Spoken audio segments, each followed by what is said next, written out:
दुनिया में अजूबों की बात चले तो हम एक के बाद एक इमारतों के नाम गिनाते हैं। ये इमारतें सुंदर और भव्य तो हैं, लेकिन इनमें अनोखापन कुछ नहीं।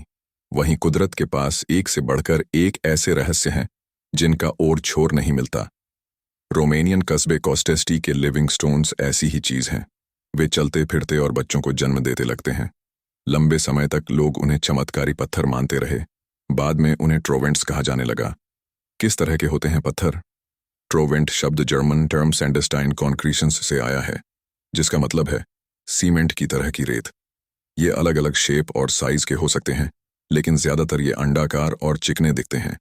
कई बार पत्थर 15 फीट के भी होते हैं, तो बेबी ट्रोवेंट कुछ ग्राम के हो सकते हैं, मतलब इतने छोटे कि हथेली में समा जाएं।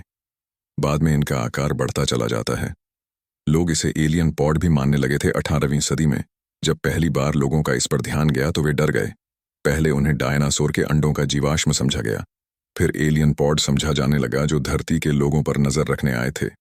लंबे समय तक जगह के आसपास कोई आबादी नहीं बस सकी, क्योंकि कोई भी लिविंग स्टोन्स का रहस्य नहीं जानता था। स्थानीय लोग इन्हें पारलौकिक ताकतों से भी जोड़ते रहे। ये वजह हो सकती है आकार बदलने की। दुनिया भर के जियोलॉजिस्ट इन पत्थरों पर रिसर्च कर चुके, लेकिन अभी भी इनके आकार बढ़ने की वजह साफ नहीं हो सकी।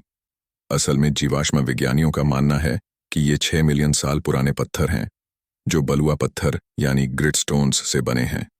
ये चूना पत्थर के भीतर लिपटे होते हैं। इसी बात को देखते हुए एक थ्योरी मानती है कि बारिश के वक्त ये पत्थर कई मीटर तक बढ़ जाते हैं।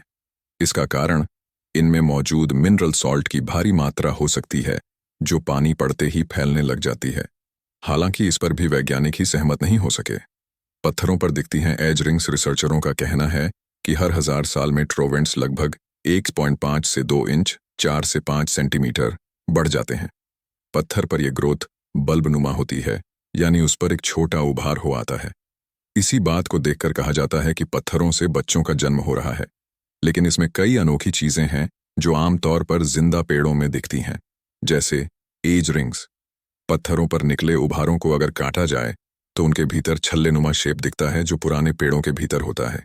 इससे ये पता लगता है कि वे कितने पुराने हैं। समुद्री इलाका रहा होगा। इसके आसपास की जमीन से ये भी लगता है कि किसी समय यहाँ पर समुद्र रहा होगा। ये बात नेचर कम्युनिकेशंस में the geological and palaeontological heritage of the Buzau land geopark नाम से साल 2017 में प्रकाशित हुई थी। इसमें भी ये नहीं साफ हो सका कि चट्टानें आखिर क्यों आकार बदल रही हैं।